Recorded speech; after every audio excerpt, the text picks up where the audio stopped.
Ok, aujourd'hui on va parler d'un jeu que j'ai découvert il y a de ça maintenant 3 ans environ. Un jeu qui avait de grandes ambitions, qui offrait de l'aventure, de la liberté, un jeu qui avait un potentiel énorme, des rêves à accomplir, un jeu qui aujourd'hui n'est plus que l'ombre de lui-même, un jeu devenu un vrai naufrage suite à de nombreuses décisions discutables. Un parmi tant d'autres, mais aujourd'hui on va parler de Naval Action. Et oui, c'est encore un jeu de bateau. Alors je sais, certains vont peut-être commencer à se dire que cette chaîne ne tourne qu'autour des jeux de bateau. Mais non, je vous assure, c'est pas le cas. Mais vu qu'on arrive vers la fin de l'année, je me suis dit que j'aimerais bien finir l'arc jeu de navire sur ma chaîne. Un arc qui a commencé avec un jeu dont je ne dirai plus le nom. Say my name. Fils de pute!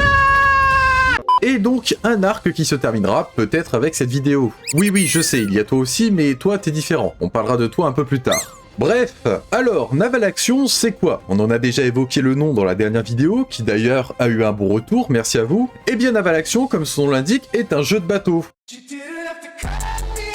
Mais comme son nom ne l'indique pas par contre, il n'y a pas beaucoup d'action dans Naval Action.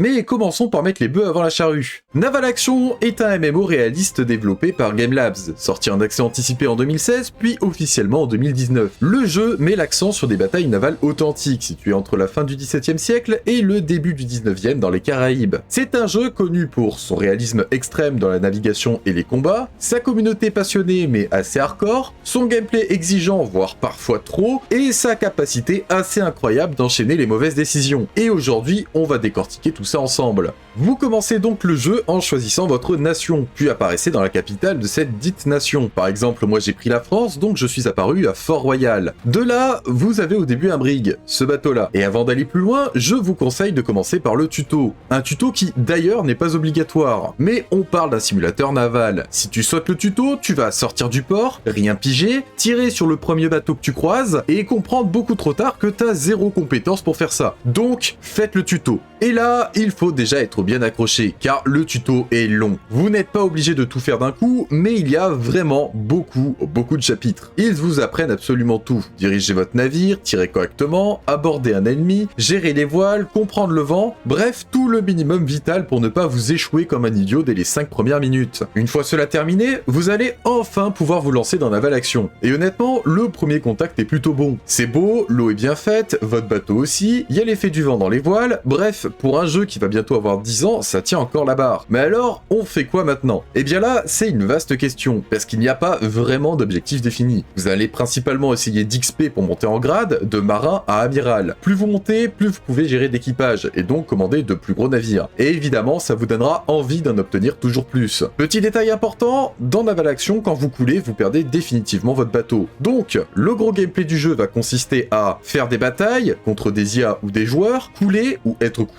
vous refaire un navire, le rééquiper et recommencer. Vous pouvez également jouer les marchands, acheter vous-même des ressources dans une ville puis les revendre ailleurs et vous faire un petit profit. Ça rapporte un peu d'argent, mais faut-il déjà avoir un navire capable de transporter quelque chose? Autre aspect clé, le craft. Vous pouvez capturer des navires en les abordant, mais ils sont presque toujours de mauvaise qualité et pas toujours capturables. Donc très vite, vous allez devoir fabriquer vos propres bateaux. Et là, bonne chance, parce qu'il vous faudra des tonnes de ressources. Du bois, du fer, des toiles et surtout pour les gros modèles, des permis spéciaux, lootables uniquement sur certaines IA. Et certains de ces permis sont aussi rares que trouver un joueur poli sur League of Legends, hein. Autant dire que vous allez galérer à les trouver. En réalité, le craft de navire est tellement dur et exigeant que rejoindre un clan deviendra quasiment obligatoire si vous voulez fabriquer des navires sérieux. Seul, vous allez juste souffrir. Vous pouvez également ouvrir des ateliers en ville pour produire vos propres ressources. Cela vous permettra de produire du fer pour crafter des canons ou encore du bois. Et niveau bois, il en existe plusieurs sortes, chacun donnant des stats particulières à votre navire, ce qui vous permettra de le spécialiser. Par exemple, pour un navire rapide, vous allez privilégier du White Oak, et pour un navire solide, vous allez préférer du Teak. Et au-dessus de tout ça, il existe des bois rares et précieux, lootables uniquement sur certaines IA. Ceux-là vous permettent de fabriquer le must du must des navires, le genre de bateau qui te fera chialer pendant 3 jours quand tu l'auras perdu en 3v1, parce que oui, ça arrivera. Attendez, on me dit dans l'oreillette que tout ce que je viens de vous expliquer est faux. Attendez, je regarde ma copie. Ah oui, effectivement. Alors, si vous avez joué à Naval Action ces derniers mois, au moment où je sors cette vidéo, vous devez vous dire que ce n'est pas du tout ce que vous avez vu en jeu. Et oui, parce que tout ce que je vous ai raconté depuis le tuto, c'était vrai, mais en 2024. Entre-temps, la Terre a fait un tour autour du Soleil, et le cerveau des devs a fait un tour sur eux-mêmes. Résultat, Naval Action version 2025, c'est plus du tout le même jeu, mais alors vraiment plus du tout. Si vous lancez Naval Action aujourd'hui, vous allez remarquer plusieurs trucs. Il ne reste plus que 4 nations sur les 7 d'origine, vous ne spawnez plus dans une capitale, mais dans une ville neutre, mélangée avec tout le monde, vous n'avez plus une brigue, mais un jouet flottant à peine plus gros qu'un canoë, vous n'avez plus de canons, il n'y a plus de quêtes dans les ports, plus de ressources pour le commerce, et quasiment plus de ressources tout court, hein, même pour crafter des navires. Et si par miracle vous parvenez à acheter des canons, allez savoir comment, vous découvrirez rapidement que vous ne pouvez même plus tirer. Vous la sentez ça, hein, cette douce odeur de catastrophe qui arrive avec le vent. Ah, vous le sentez qu'on va partir pour une longue aventure là, hein. Spoiler, on est plus sur une odeur de vase pourri que l'air marin là, hein. Allez, on plonge dans le vif du sujet.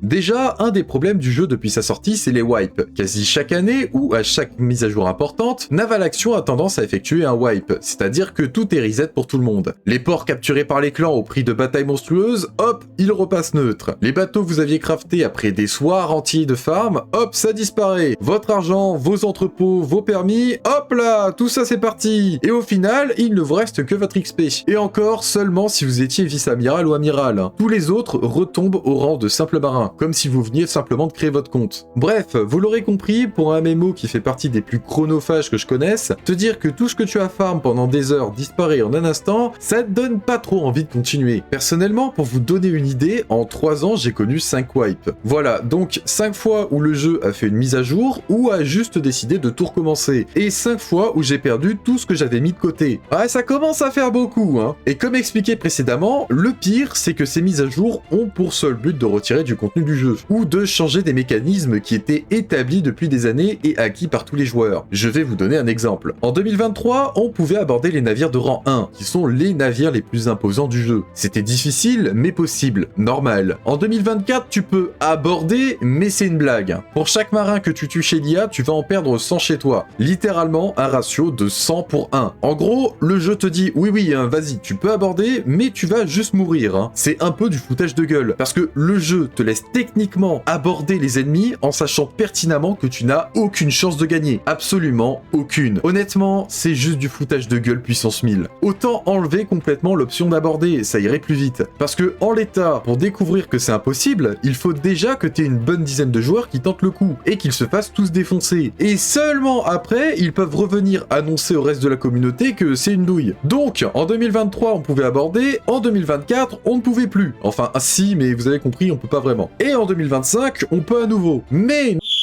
Changement de règle! Vous ne pouvez plus aborder que si votre navire est équipé de canons. Pourquoi? Aucune idée.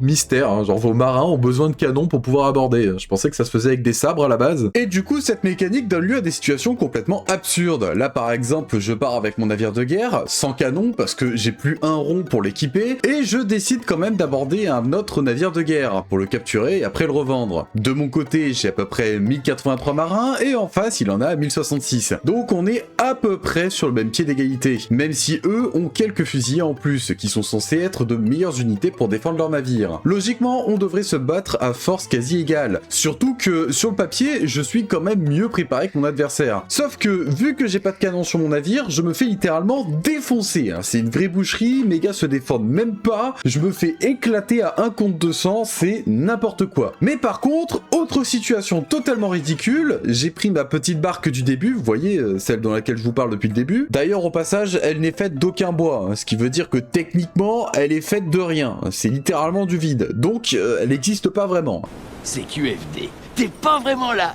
Mais bref, avec ma petite barque, je tombe sur un allié en difficulté face à une IA. Et pour la science, je décide de lancer un abordage, en sachant parfaitement que je n'ai absolument aucune chance. Et là, déjà, faut relever l'absurdité. Hein. Réussir à aborder un navire de guerre avec 700 personnes à bord, alors que moi, j'ai juste un bateau de pêche avec 20 bonhommes dedans, alors qu'ils ont littéralement leur canon braqué sur ma gueule. Hein. Je sais même pas comment j'ai réussi à m'approcher sans me faire vaporiser. Hein. Et là, accrochez-vous bien, hein, parce que comme j'ai équipé 4 lance-patates sur ma barque, soudainement, maintenant mes 22 pecnos là, ça va devenir des Spartiates. Et je vais réussir à tenir tête à plusieurs assauts ennemis. Genre là, il y a 700 soldats qui tirent sur mes gars, qui sont même pas retranchés d'ailleurs pour éviter les balles, et ils arrivent à me tuer que 5 mecs. Hein. Genre, comment tu peux justifier ça en fait? Comment tu peux justifier qu'à 700 types avec des fusils qui tirent sur 20 pecnos sur une barque, et il y en a que 5 qui meurent?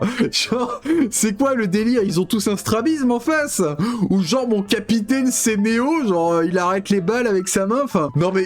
Alors, certes, je vais quand même perdre le combat, hein, mais j'ai tenu plus longtemps dans un combat à 22 contre 700 que dans un combat à 1000 contre 1000. Enfin, il y a peut-être un problème à un moment donné. Hein. Et le meilleur dans tout ça, si vous réussissez votre abordage, les bateaux ne valent désormais plus rien à la revente. Donc il n'y a vraiment plus aucun intérêt d'aborder. Autre règle qui change. En 2023, on pouvait faire des leaks sur les ennemis. Alors, les leaks, c'est tirer sous la ligne de flottaison des navires quand ce dernier tangue, ce qui permettait de faire directement des voies d'eau. En gros, au lieu de détruire un navire de A à Z pour le couler, on pouvait réussir à placer une bonne bordée sous la ligne de flottaison au bon moment, et avec une dizaine de trous, vous pouviez couler un navire. C'est normal, réaliste et cohérent. Mais en 2024, eh bien ça ne marche plus. Ce qui est plutôt con, hein, d'ailleurs, pour un simulateur, hein, ne plus pouvoir faire de voie d'eau en tirant sous la ligne de flottaison. Genre, le simulateur, il simule seulement ce qu'il l'arrange. Hein. Autre règle stupide, les améliorations de bateaux. Des bonus plus ou moins importants que vous pouviez fixer sur votre navire, selon ce que vous vouliez en faire. Eh bien, en 2024, on pouvait les échanger entre joueurs. Eh bien en 2025, on peut plus. Évidemment, hein, pourquoi laisser les joueurs s'entraider hein, quand on peut les saboter, juste pour le plaisir? Et c'est en permanence comme ça. Naval Action change constamment les règles qu'ils définissent. Vous pouvez arrêter d'y jouer 6 mois, comme moi qui suis un joueur assez casual, et à votre tour, tout ce que vous saviez, eh bien ça a changé. Et là, je ne parle que des règles qui ont changé. Hein. Maintenant, on va s'intéresser au contenu qui a été supprimé. Déjà, on va commencer par les nations. Comme je vous l'ai dit, il y en avait 7, pouf, il n'en reste plus que 4. Il y avait des ports en Louisiane, pouf, ils ont disparu. Il y avait 17 types de bois différents, pouf, il n'en reste plus que 8. L'entrepôt de clan, tu le vois, et bien maintenant tu le vois plus. Voilà, il n'existe plus. Je vais faire disparaître cet avant-poste. Attention, il va disparaître. Il a disparu. Mais alors, comment font les clans pour stocker des ressources, vous allez me demander? Bah c'est simple, hein, ils stockent plus. Ah ouais. Ah, là, il n'y a plus d'entrepôt. Ah oui, c'était cool la mécanique pour produire des ressources dans les ports avec des ateliers là. Ouais, bah ça n'existe plus. Voilà, ça a disparu. Disparu. Et les quêtes pour faire de l'argent, eh bien les 3/4 ont disparu. Ce qui veut dire que là où t'avais 6 quêtes disponibles par port, eh ben maintenant t'as plus qu'une quête disponible tous les 6 ports. Donc tout le monde a absolument la même à chaque fois. Les ressources pour acheter et revendre, ça dégage. Les ressources que tu lootes sur les bateaux, bah y en a plus. Des fois tu retrouves quand même des ressources à revendre. Hein. Genre là, je viens de couler un navire de commerce, j'ai looté une chemise. Ça veut dire que sur les 400 membres d'équipage en face, il y avait juste un mec avec une chemise. Et c'est la seule capture que j'ai faite. Hein. Putain, mais même DayZ n'a jamais osé être aussi radin sur le loot. Hein. Et pourtant, je considère que DayZ est l'un des jeux où le loot est le plus rare. Alors, dans les ports, tu peux encore parfois trouver des ressources encore achetables pour le commerce. Mais pour te faire 3 sous de marge, il te faudra traverser toute la map. Et du coup, c'est une bonne transition pour vous parler des voyages. Car alors, s'il y a bien un truc qui a été respecté dans le jeu, c'est le temps de voyage. Hein. Pour aller d'un endroit à l'autre de la carte, il faut compter en heures. Et le nombre d'heures dépend de votre navire. Avec un bateau léger, donc votre canoë là par exemple, en imaginant que vous ayez le vent en permanence avec vous, plus toutes les améliorations de vitesse, pour aller de là à là, vous allez mettre 1 à 2 heures. Et encore dans les meilleures conditions. Hein. Si on prend maintenant pour aller d'une extrémité à l'autre de la carte, vous allez mettre plusieurs heures. Je rappelle, pour un seul aller, avec le bateau le plus rapide, optimisé et avec le vent. Maintenant, imaginez que vous vouliez faire du commerce. Vous allez acheter une énorme quantité de ressources pour aller les vendre de l'autre bout du monde et ainsi vous faire une grande marge. Vous allez forcément prendre un gros navire de commerce. Enfin, si vous arrivez déjà à en trouver un, parce que ce n'est pas non plus distribué dans les paquets de céréales. Et puis, évidemment, vous aurez rarement le vent avec vous, parce qu'on n'est pas non plus au pays des bisounours. Ajoutez à ça les détours obligatoires pour éviter les zones dangereuses avec les joueurs PVP. J'ai estimé qu'un trajet comme ça, c'est au minimum votre après-midi entière qui y passe. Genre 3-4 heures de trajet facile. Autre exemple, pour participer à une bataille de port. J'étais à Fort-Royal et je devais aller à Wilhelmstadt. Je prends mon navire de guerre, full équipé, prêt pour la bagarre, je me dis ok, allez, 30 minutes max. Spoiler, avec le vent contre moi, j'ai mis 1h40. Autant vous dire que la bataille, je l'ai juste vue en replay. Hein. Alors oui, à ce stade, on est vraiment sur un simulateur de navigation. Hein. Ah, pardon, j'étais parti me chercher un café. Bon, il reste encore 4 heures comme ça. Hein. La navigation, qui est censée être un des points centraux du jeu, là, il n'y a vraiment aucun effort qui a été fait. Si encore il y avait des effets météorologiques avec de la pluie, des tempêtes, comme dans d'autres jeux par exemple. Si on pouvait looter en mer, comme dans d'autres jeux par exemple. S'il y avait des mouettes, du paysage, des interactions, des dauphins nageant à côté de votre navire, des baleines, même un rocher ou une île, ça serait ok. Hein. Mais là, il n'y a rien. Il y a strictement rien dans la navigation. Hein. Aucun fun, aucune dynamique, aucun événement, même pas de musique, même pas un champ marin. Il y a rien. À un moment, pendant que j'enregistrais les images pour cette vidéo, je me suis demandé, mais attends, est-ce que j'ai vraiment activé le son du jeu? Alors, j'ai vérifié dans les paramètres et oui, hein, tout était activé. Que vous entendez là?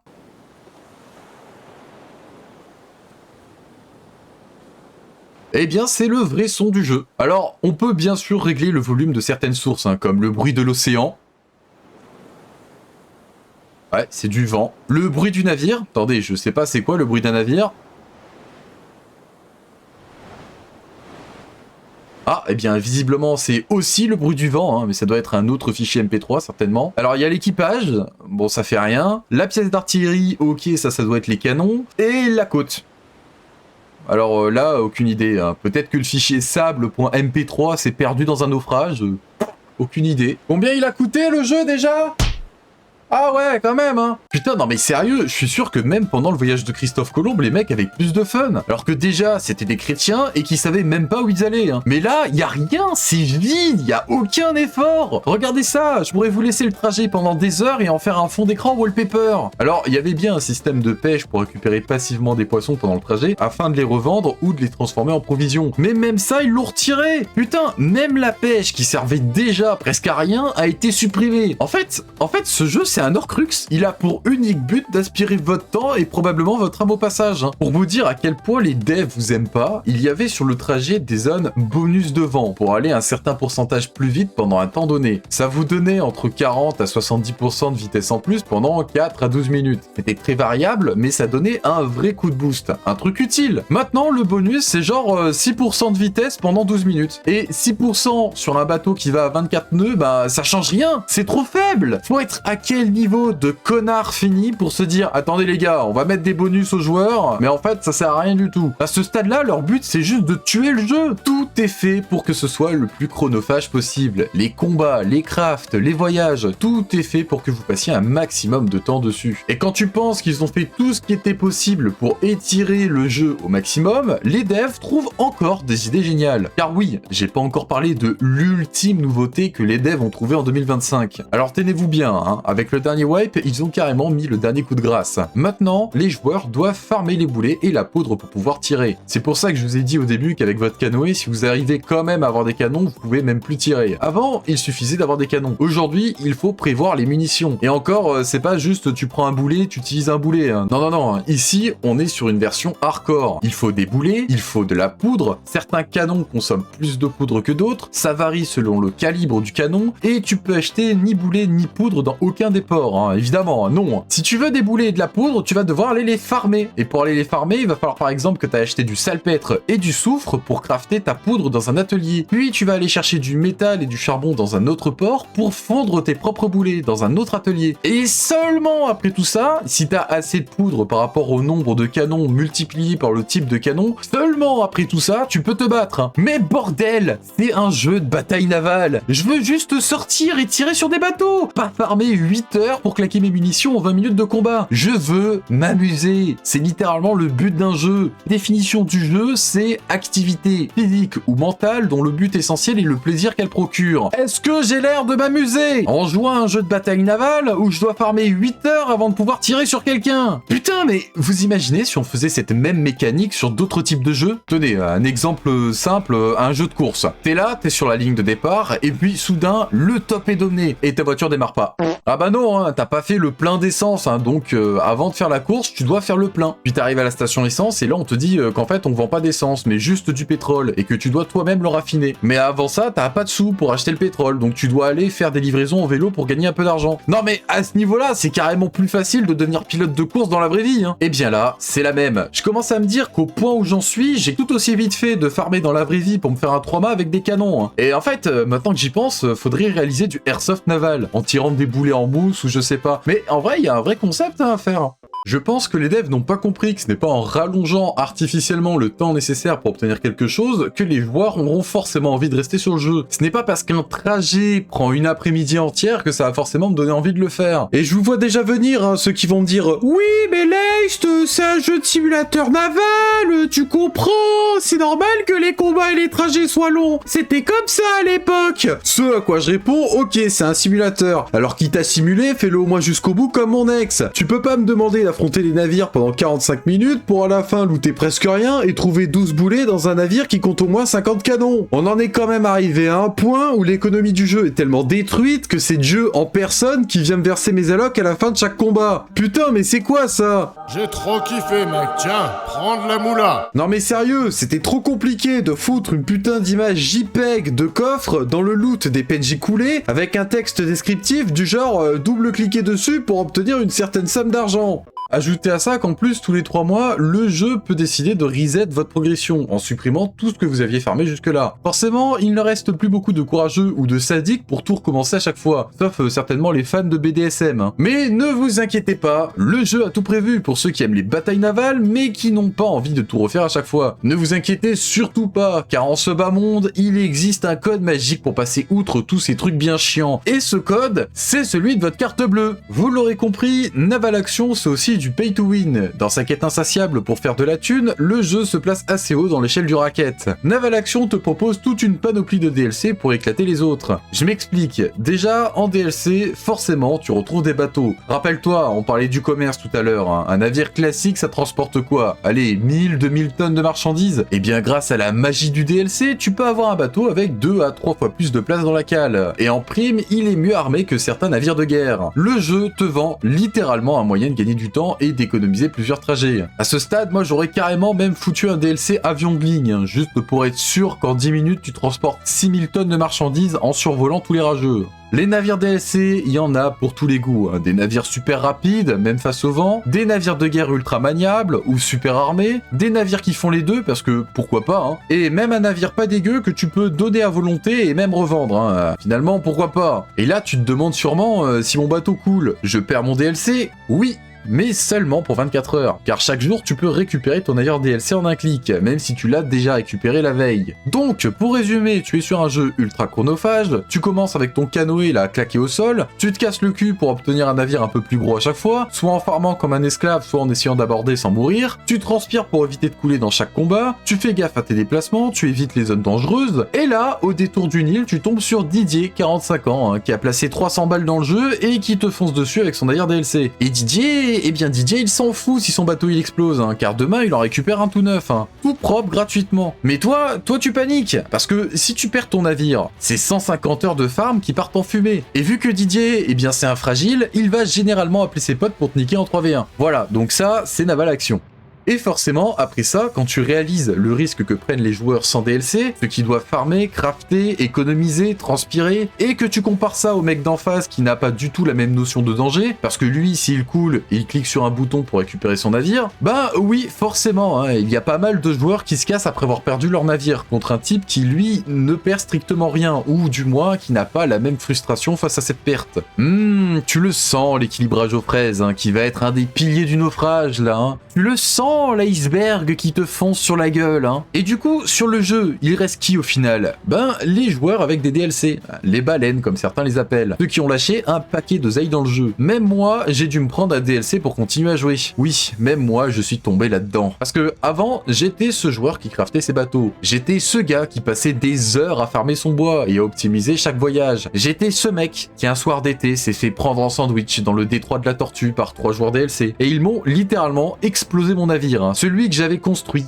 planche par planche, ma fierté. Et après ça, eh ben plus rien, hein, le néant, hein. Je pouvais juste tout recommencer à zéro. Alors oui, j'ai fait partie de ces gars qui ont profité d'une promo Steam pour acheter un premier rang en DLC. Parce que moi, je voulais juste me battre, pas farmer 100 heures avant de commencer à m'amuser un peu, hein. C'est pour ça que je vous parle de Naval Action avec autant de conviction. C'est pas juste l'histoire d'un type qui a joué un week-end et qui vous pond une vidéo sur YouTube, hein. Et aujourd'hui je fais le procès de ce jeu, c'est parce que je l'ai vu, semaine après semaine, mois mois après mois, année après année, un jeu avec un potentiel monstrueux dépérir pour de l'argent. Parce que oui, je vous parlais des DLC bateaux, mais il y en a plein d'autres. Tu veux plus de place dans ton quai pour pouvoir stocker plus de navires? Il faut payer. Tu veux téléporter tes bateaux d'un port à un autre? Il faut payer. Tu veux customiser ton bateau? Ah, alors là, accroche-toi. Hein. Parce que la customisation, c'est le sommet du foutage de gueule. Hein. C'est vraiment la cerise sur le gâteau. Hein. L'apogée du trolling. Tu payes 20 balles, et qu'est-ce que t'as? 3 skins. Voilà, t'as 3 skins par bateau. Juste 3 skins. C'est littéralement, tiens, choisis parmi nos 3 presets moisis et ferme ta gueule.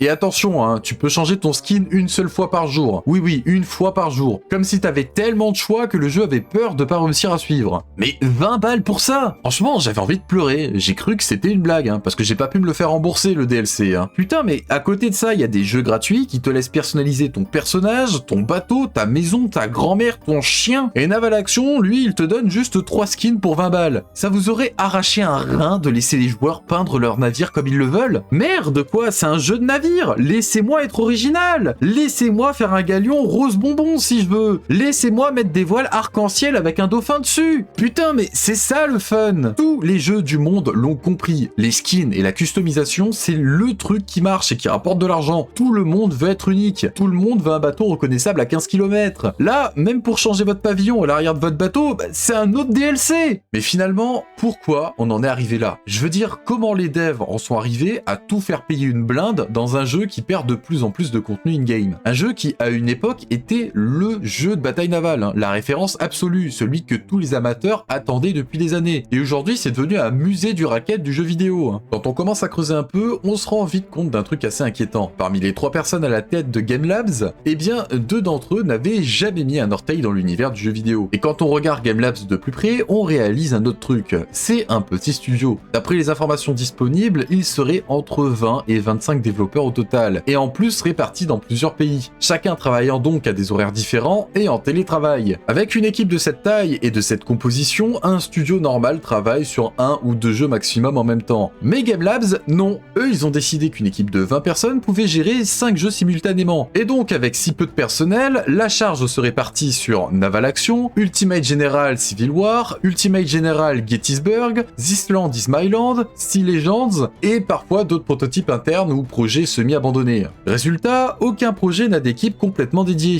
Les devs tournent d'un projet à l'autre selon les urgences, les bugs, les ventes, l'alignement des planètes ou le niveau de drame sur les forums. Et ça se ressent par exemple directement dans Naval Action. En gros, si tu divises les ressources du studio par le nombre de projets, t'as l'équivalent de 5 personnes, parfois moins, pour maintenir entièrement un jeu. Et honnêtement, j'aimerais pas être à leur place. Hein. Et c'est pas fini. Regardons les genres de jeux qu'ils développent. De la simulation navale avec Naval Action, du RTS jeu tactique historique avec Ultimate General, du survival solo western avec This Land is My Land, un RPG maritime solo avec Sea Legends. Ce sont 4 genres complètement différents, qui n'ont strictement rien à voir en termes de compétences, d'outils, d'équilibrage ou encore de public ciblé. Pour un studio de 20 personnes, c'est littéralement du suicide en fait. Personne ne peut suivre. Et cela explique pourquoi Naval Action manque de contenu et en perd même. Pourquoi This Land is My Land est resté en early access très longtemps. Pourquoi Ultimate General n'a plus vraiment de suivi. Et pourquoi Sea Legends avance à la vitesse d'un bateau sans voile. Ajoutez à ça aussi le budget.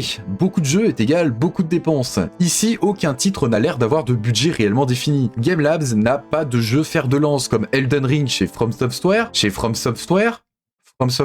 putain j'arrive pas, et un War Thunder chez Gaijin par exemple. Tout est financé au compte-gouttes. Et avec autant de jeux en développement mais aucune vraie sortie solide, forcément l'argent ne rentre pas. Le seul titre qui tient encore vaguement la route, eh ben c'est Naval Action. Et il devient donc la principale source de revenus du studio. D'où des DLC vendus à des prix exorbitants pour très peu de contenu, le tout dans l'unique but de maintenir le studio à flot. Le problème c'est que le jeu est coincé dans un cercle vicieux. Problème d'équilibrage, un jeu déjà payant qui demande en plus d'acheter des DLC pour avoir un minimum de fun, donc moins de joueurs, donc moins de travail et moins de mise à jour, donc encore moins de joueurs, jusqu'à aujourd'hui où on croise grand max 300 joueurs connectés sur une carte tellement grande qu'on ne voit presque jamais personne, à part dans quelques zones clés. Le jeu est clairement en fin de vie, surtout avec les nouveaux titres qui arrivent sur le marché et qui corrigent la plupart des défauts de Naval Action. Et justement, l'un des plus gros problèmes jamais résolus, c'est la communication. Game Labs a un point faible immense, il ne communique quasiment jamais.